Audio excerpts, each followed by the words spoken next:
Hello, Leo. Thank you for joining me for your weekly forecast for week commencing the 3rd of April. With the Sun in your sister fire sign of Aries, along with Uranus, this is giving you an opportunity to be expansive, to be investigative, to chase up new interests, to widen your horizons. But you've probably heard or watched that this month, April, is going to be a challenging one insofar as that we have an enormous amount of retrogrades being activated. This week sees Saturn, the planet of structure, rewind, and on Sunday, Mercury go into the second of its 3 annual retrogrades. But Venus, the planet of love, moves out of Aries at the very start of this week and into, for you, the deep and passionate Pisces.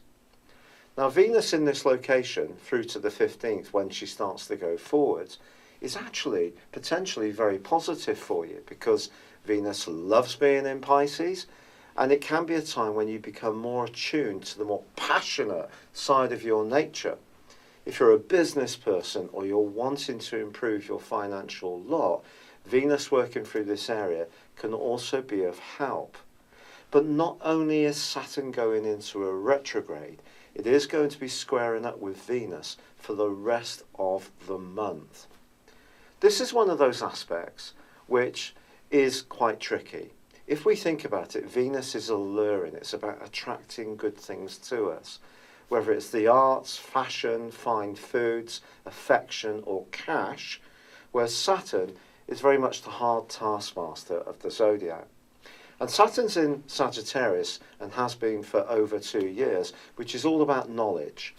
And for you, it's in the part of your scope to do with your joys. So if you are attracted to anyone this month, if you're footloose and fancy free, you just need to be aware of what you're getting into. So if you're drawn to someone because they have a mesmeric aura about them, don't ignore the fact that their personality in terms of the way they emote and the things they have in common with you and so forth are still going to be important. In existing relationships, there could be some tensions. But these can be overcome, but they are going to require efforts from us all. I think this is an aspect that's going to be really quite important. And also on Monday of this week, there is a quarter moon, and it does occur in your 12th solar house. And with the Sun in the 9th, this can create an almost heightened sense of sensitivity. And it would be easy this week to almost hear some information and react to it without giving yourself the time to really think it through. So try to do that. Try to step back. Scrutinise whatever you hear. If you do hear something tricky or someone tells you a bit of gossip which isn't very kind, or you just feel a little raw, a little more raw than usual, just try to understand what your sensitivities are speaking out to you about.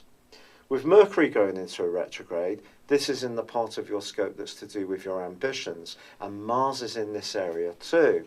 So for much of this week, if you are wanting to be big, bold, and really go for it around a big hope, especially if it means bringing greater flexibility and spontaneity to your existence, don't hold back from that. It's not a time to stop being us. It's just a time to be a little more watchful about some of the pitfalls that can come along the way. Now, this is a week from Wednesday through to the end of the week when the Sun does forge a brilliant angle to Jupiter. Now, Jupiter is tracking backwards still, but there could be one person who really cheers you up, or there could be a journey you go on, or you can get together with some friends, or hear something that makes you smile and makes you feel optimistic, whatever your circumstances.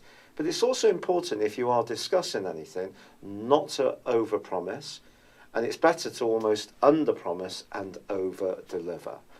It's been a real pleasure being with you, Leo. Thank you for joining me. Good luck, and goodbye for now.